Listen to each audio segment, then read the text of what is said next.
Assalamualaikum warahmatullahi wabarakatuh. Waalaikumsalam warahmatullahi wabarakatuh. Perkenalkan, saya Umi Suci Rejeki, saya CGP Angkatan 8 dari DKI Jakarta. Baik, pada kesempatan kali ini saya akan melaksanakan aksi nyata yaitu modul 2.3 tentang supervisi akademik. Seperti kita ketahui, supervisi akademik itu ada 3 alur, yaitu yang pertama pra-observasi, kemudian yang kedua observasi, dan yang ketiga pasca observasi. Nah, kali ini saya ditemani oleh Ibu Gianti Desi Rahmawati. Beliau adalah guru kelas 6 di SDN Kembangan Utara 07 Petang. Kali ini kita akan melaksanakan pra-observasi sebelum besok Bu Desi melakukan pembelajaran di kelas ya Bu? Iya. Baik, kita mulai saja ya Bu Desi. Assalamualaikum warahmatullahi wabarakatuh Bu Desi. Waalaikumsalam. Bagaimana kabarnya hari ini? Alhamdulillah baik, sehat. Baik, alhamdulillah. Nah, seperti kita ketahui ya Bu, besok saya akan membersamai Ibu di kelas untuk melakukan sedikit supervisi akademik. Sebenarnya sih bukan supervisi ya Bu, kita hanya bertukar ini aja lah, pengetahuan gitu. Nah, sebelum pelaksanaan pembelajaran itu kan kita harus melaksanakan pra-observasi ya Bu. Nah, di sini ada beberapa hal yang ingin saya tanyakan, yaitu kira-kira besok Bu Desi akan mengajar tema ya Bu ya, karena masih tematik kan kelas 6 ya. Kira-kira mau tema berapa ya Bu yang nantinya akan Ibu ajarkan? Kalau untuk tema, saya mengambil tema 5, subtema 1 pembelajaran 2. Ini tema 5 ini berkaitan dengan wirausaha. Kemudian materinya nanti berkaitan dengan reklame. Oh ya, oke, baik, tentang reklame ya Bu. Nah, pembelajaran yang akan Ibu lakukan pasti ada tujuan pembelajarannya ya Bu. Nah, kira-kira tujuan pembelajarannya itu apa saja ya Bu? Tujuan pembelajaran yang ingin saya capai di kelas sebenarnya ada 3 ya, yang berkaitan dengan reklama ini. Yang pertama itu siswa nantinya bisa membedakan mana sih yang dinamakan reklame dan mana yang bukan gitu. Kemudian setelah dia bisa membedakan, kemudian siswa itu bisa mengidentifikasi ciri-ciri dari macam-macam reklame. Nah, nanti siswa itu akan disajikan beberapa lembar kerja ya yang akan dikerjakan. Kemudian setelah itu yang terakhir tujuannya yaitu anak atau siswa bisa membuat embalase dengan benar, dengan kreatif, seperti itu. Boleh saya ulang ya Bu, berarti tujuan yang akan Ibu capai yaitu pertama tentang membedakan reklame dan bukan reklame gitu. Kemudian yang kedua tentang ciri-ciri reklame, dan yang ketiga menghasilkan produk yaitu tentang reklame, yaitu dikhususkan embalase. Baik. Kemudian kira-kira area pengembangan yang hendak dicapai oleh Ibu selama pembelajaran itu apa ya Bu? Untuk area pengembangan yang hendak dicapai, yang pertama sih tentang pembelajaran berdiferensiasi ya. Jadi nanti di dalamnya itu ada diferensiasi konten, proses dan produk, kemudian juga berkaitan dengan KSE atau kompetensi sosial emosional, yaitu nanti keputusan-keputusan yang bertanggung jawab, bagaimana anak bisa bersosialisasi dengan teman sekelompoknya dan bisa memaparkan hasil diskusinya. Kemudian juga tentang penerapan disiplin positif atau manajer. Berarti area pengembangan Ibu yaitu difokuskan tentang pembelajaran berdiferensiasi, KSE, dan tentang disiplin positif ya Bu. Baik, pastikan sebelum pembelajaran dimulai itu Ibu akan mencari strategi ya Bu ya. Nah, kira-kira strategi apa sih yang Ibu persiapkan agar pembelajaran berjalan lancar? Oke. Kalau untuk strategi yang dipersiapkan, tentunya sebelum pembelajaran pasti saya diskusi dulu ya dengan rekan kerja saya. Kemudian saya juga bisa minta pendapat dengan Bu Undung. Kemudian tentunya sebelum pembelajaran harus ada rencananya dulu, rencana yaitu RPP, kemudian mencari konten-kontennya seperti gambar, video, kemudian alat dan bahan apa saja sih yang akan kita gunakan gitu untuk mengajar anak, dan alat dan bahan apa saja yang anak akan gunakan nanti saat pembelajaran. Kemudian mengatur posisi duduknya, apakah berkelompok. Kemudian tentunya strategi yang dipersiapkan saat pembelajaran ini tadi pembelajaran yang berdiferensiasi berdasarkan kemampuan anak. Jadi setiap kelompok itu kemampuan anaknya berbeda-beda ya. Ada yang bisa, ada yang lebih bisa, seperti itu. Jadi semuanya itu rata, bercampur. Oke, baik. Percakapan pra-observasi sebelum pembelajaran dimulai, poin-poinnya sudah saya dapatkan ya Bu. Nah, kira-kira menurut Bu Desi pribadi, seberapa penting sih harus ada pra-observasi sebelum kita melaksanakan pembelajaran? Kalau bagi saya adanya pra-observasi ini tentu membuat kita sebagai pengajar memiliki persiapan tentunya ya. Sebelum mengajar kita sudah mempunyai bahan-bahan apa saja yang akan kita gunakan nanti. Kemudian anak jadi tujuan pembelajaran yang akan dicapai itu tentunya akan lebih maksimal tercapai. Seperti itu. Terima kasih Bu Desi ya. Mudahan nanti pembelajaran di kelas yang akan saya ikuti berjalan lancar. Mudah-mudahan semua area pengembangan yang dikehendaki bisa tercapai ya Bu. Ya, terima kasih ya Bu ya.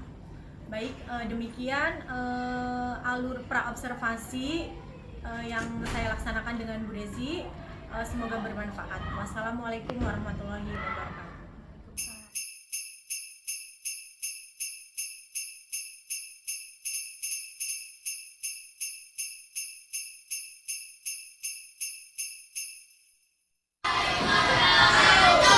Apa kabarnya hari ini? Alhamdulillah. Oke, hari ini kita nanti akan belajar mengenai reklame. Nanti kalian akan membedakan mana sih yang dimaksud reklame dan mana yang bukan. Kemudian ciri-cirinya itu apa dan macam-macamnya apa. Kemudian nanti juga kalian akan membuat embalase. Oke?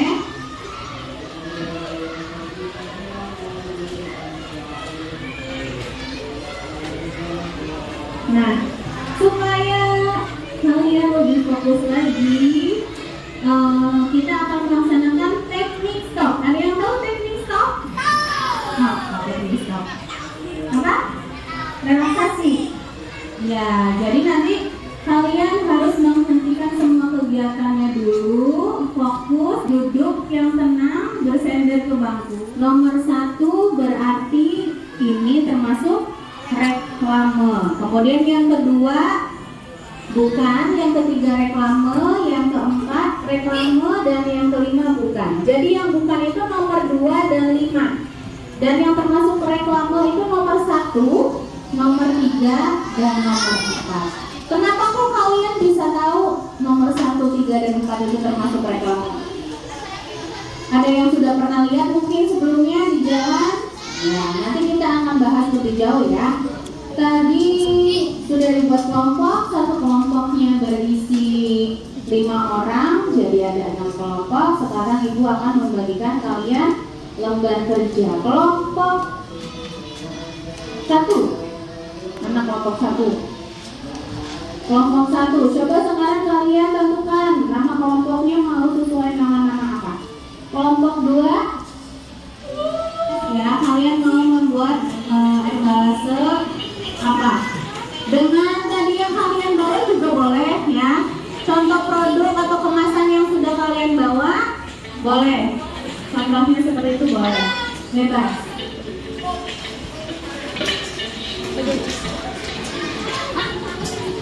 Ya, silakan dibikin dulu polanya.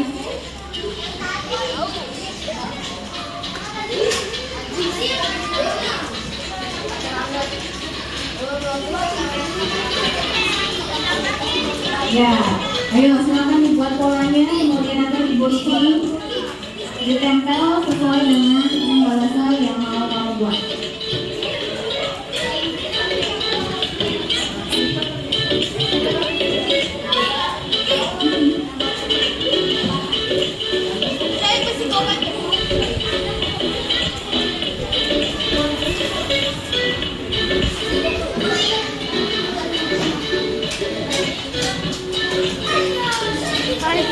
Kamu buat semenarik mungkin, sebagus mungkin, sama seperti kemasan-kemasan produk-produk makanan lainnya atau kemasan-kemasan yang lain ya, semenarik mungkin.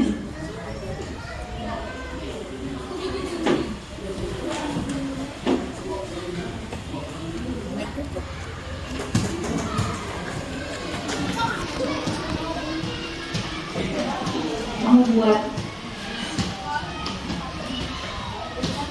Oke, sudah selesai? Nah, kalau sudah selesai, alat dan bahannya boleh dirapikan kembali. LKPD-nya disiapkan di meja dan hasil karyanya boleh kamu juga taruh di atas meja. Sekarang adalah waktunya masing-masing kelompok memaparkan hasil diskusinya dan hasil karya yang sudah dibuat. Oke, kita mulai dari kelompok. Siapa yang sudah siap nih? Hebat, semuanya siap. Boleh kelompok mana dulu ya?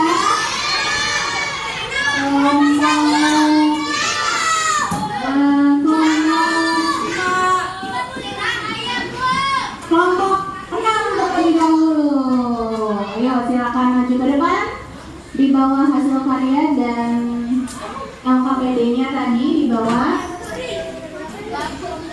Ya, coba sekarang kalian jelaskan tadi hasil diskusinya. Ya, perkenalkan dulu. Oke, nomor 1 silakan. Apa saja perbedaan dari ketiga gambar tersebut? Apa saja perbedaannya? Gambarnya, kata-katanya yang berbeda, dan bahannya. Gambar, bahan, dan kata-kata. Oke, nomor 2. Gambar 1, 2, dan 3 dinamakan reklama, macam, atau jenis. Mengapa demikian? Macam reklame itu ciri-cirinya sama semua. Apa sih ciri-cirinya reklame? Siapa yang tahu? Deno? Iya, silakan. Berisi informasi, Ya. tujuan atau mengajarkan masyarakat, Mm-hmm. menggunakan kata-kata yang menarik, Ya, kata-katanya menarik. Kemudian ada apa lagi? Ada gambarnya untuk menarik minat orang untuk membeli produk-produk atau jasa-jasa yang ditawarkan. Oke, nah sebelum kita akhiri, Ibu akan mengadakan evaluasi dulu ya. Hanya 5 soal, tidak lama-lama. Silakan tolong dibantu untuk dibagikan sesuai dengan nomornya.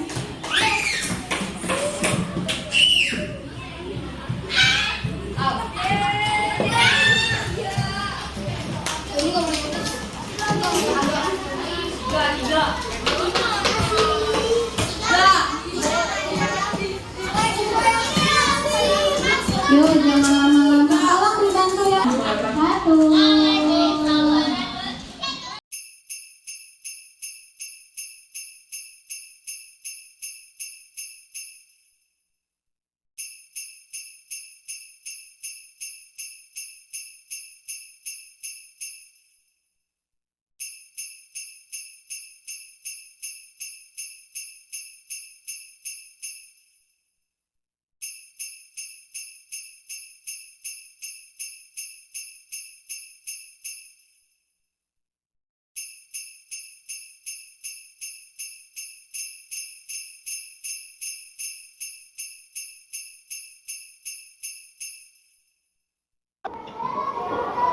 Assalamualaikum warahmatullahi wabarakatuh.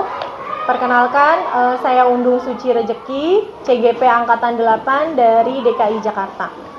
Baik, kali ini saya ditemani oleh Bapak PP, yaitu Pak Taryo. Assalamualaikum Pak Taryo.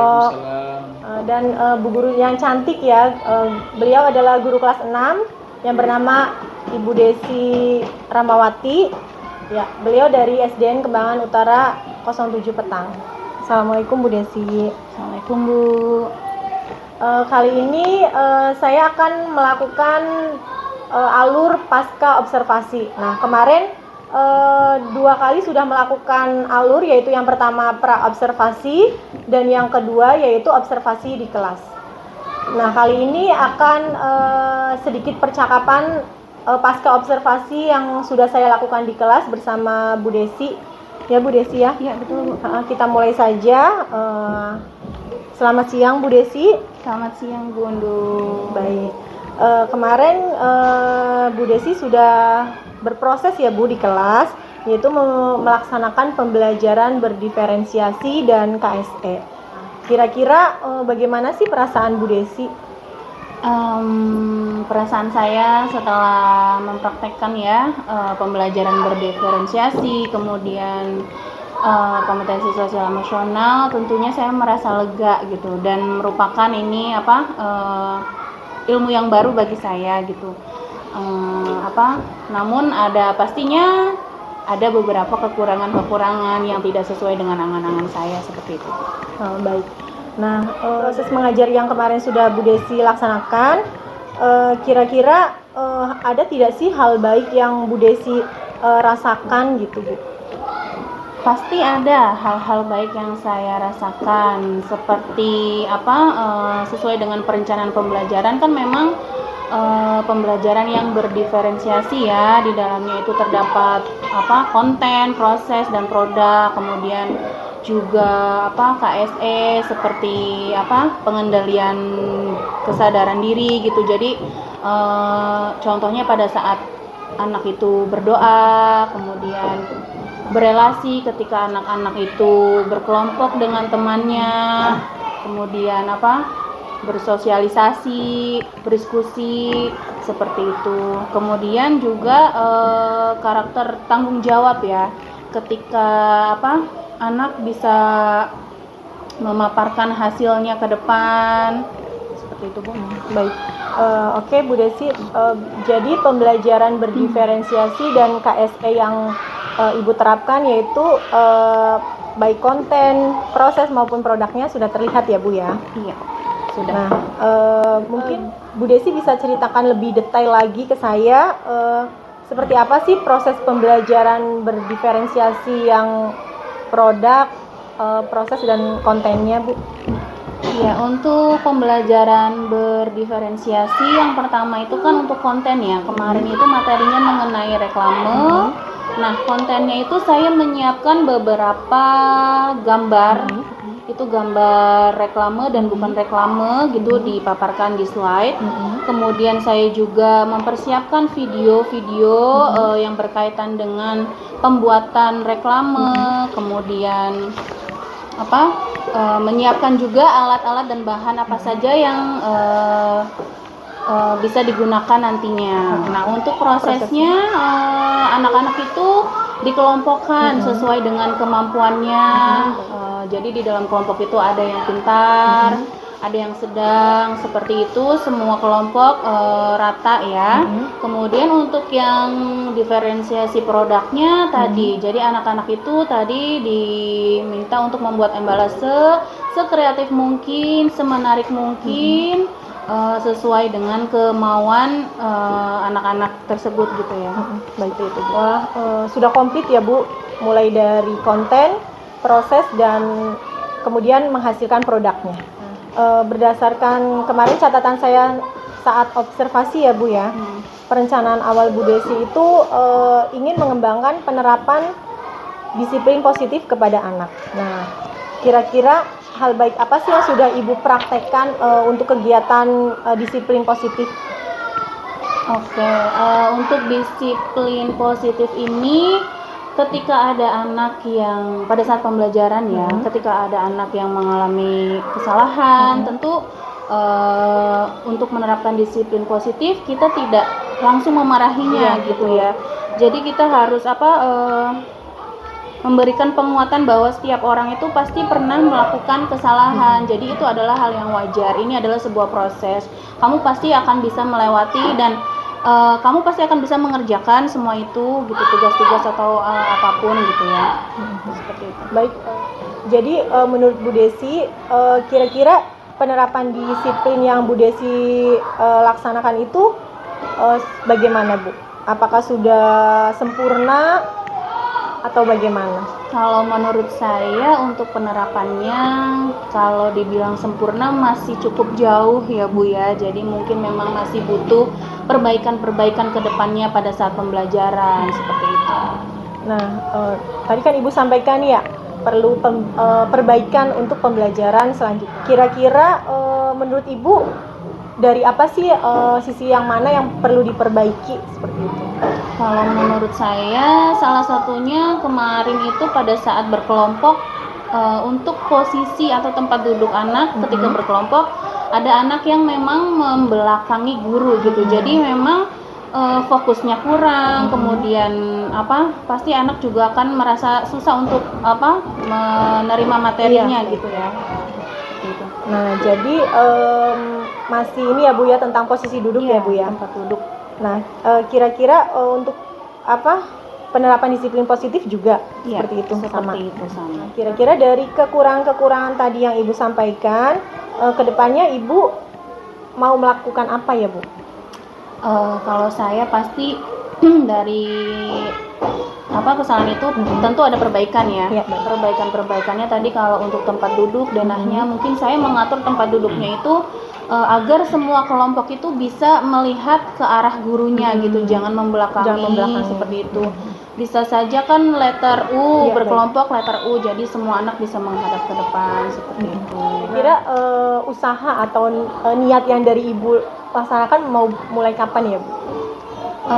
Kalau niat saya sih lebih cepat lebih baik ya. Kalau bisa besok ya insya Allah dikerjakan seperti itu. Baik. Nah, mudah-mudahan pembelajaran Bu Desi ke depannya lebih baik lagi dan tetap berpusat kepada murid ya Bu ya.